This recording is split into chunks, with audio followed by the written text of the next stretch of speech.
ఇప్పటివరకు కాళేశ్వరం 1,00,000 కోట్లు కూడా ఖర్చు కాలే. 1,00,000 కోట్లు ఖర్చు కాని ప్రాజెక్టులో 40 లక్షల ఎకరాలకు నీళ్ళీయంగా కూడా 1,00,000 కోట్ల అవినీతి అయింది అంటారు రేవంత్ రెడ్డి గారు.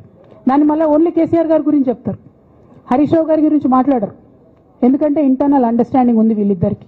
నేను రామన్నను ఒకటే రిక్వెస్ట్ చేస్తున్నా, అన్న ఇవాళ మీతో బాగున్నట్టు వాళ్ళు నటించవచ్చు, హరీష్ అన్న కావచ్చు, సంతన్న కావచ్చు, కానీ వాళ్ళు మన మంచి కోరుకునే వాళ్ళు కాదు, వాళ్ళు తెలంగాణ ప్రజల మంచి కోరుకునే వాళ్ళు కాదు, వాళ్ళు కేసీఆర్ గారి మంచి కోరుకునే వాళ్ళు కాదు.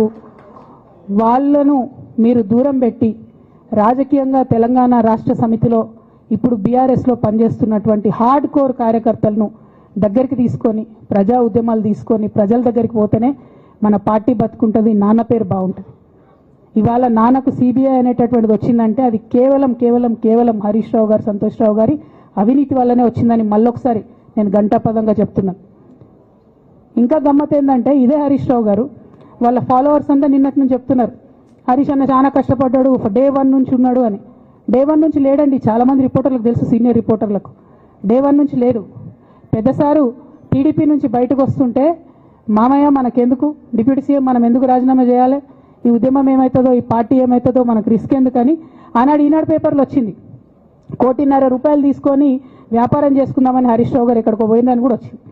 కటింగ్ కోసం వెతికిన దొరకలేదు, దొరికినప్పుడు ఎప్పుడో ట్వీట్ చేస్తుంది నేను. బీఆర్ఎస్ పార్టీ ఆనాడు టీఆర్ఎస్ పార్టీ పెట్టినాక 9-10 నెలల తర్వాత వచ్చింది హరీష్ రావు గారు. డే 1 నుంచి లేరు. నమ్మకం లేకుండా ఆయన పార్టీ నిలబడుతుందో ఉంటుందో పోతుందో అని.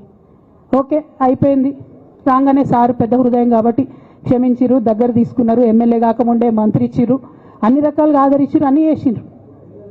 ఎప్పుడైతే పార్టీకి ఒక్క క్షణం చెడ్డ పేరు వచ్చిందో ఎక్కడ పోయిండండి ఈయన?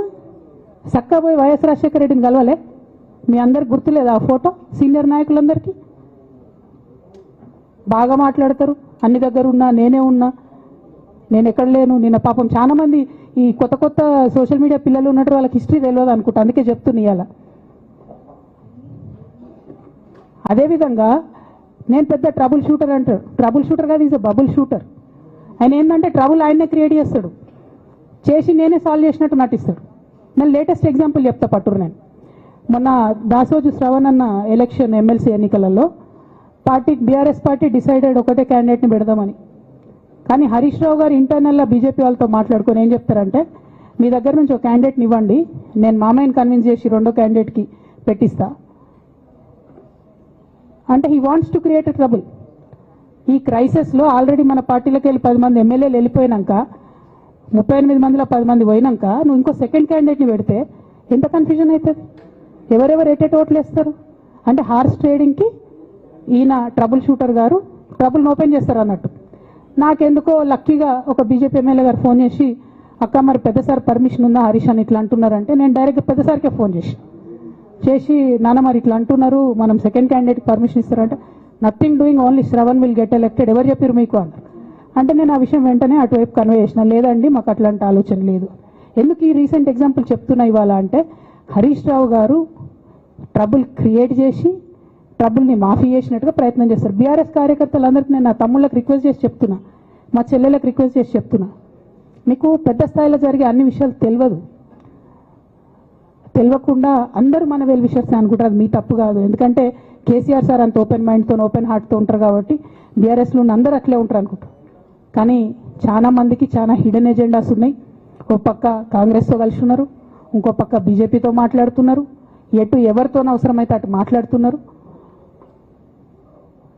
అదేవిధంగా 2018 ఎన్నికలలో హరీష్ రావు గారు 20-25 మంది ఎమ్మెల్యేలకు ఎన్నికలలో అడిషనల్ ఫండింగ్ ఇచ్చారు, పార్టీ ఇచ్చింది కాకుండా. ఏడికేలు వచ్చినాయి హరీష్ రావు గారికి అన్ని డబ్బులు? 100% కాళేశ్వరంలో జరిగిన అవినీతి నుంచి వచ్చిన డబ్బులే.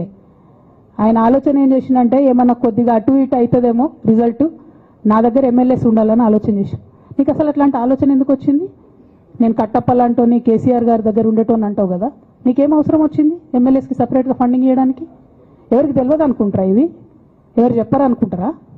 ప్రతి ఒక్కరు చెప్తారు ఎమ్మెల్యేస్ ఓపెన్, నా పేర్లు కూడా తెలుసు, చెప్తే బాగుండదు, ఎమ్మెల్యేలు ఇబ్బంది పడతారు.